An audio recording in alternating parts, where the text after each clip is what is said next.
let's talk culture.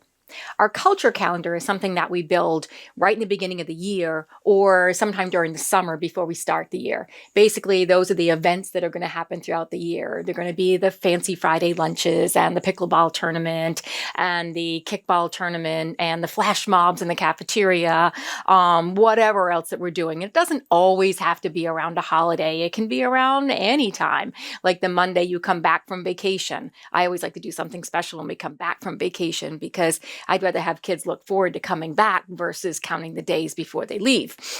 So when you think about your culture calendar, you put all these things in place at the beginning of the year. It doesn't mean you're not going to add to it throughout, the year as things come up. You might get some great ideas mid-year, but really make sure you want to do this because here's what happens. There are certain times in the year, right around February, March, April, or even early, we might get in October, where you might find yourself in a little bit of a slump.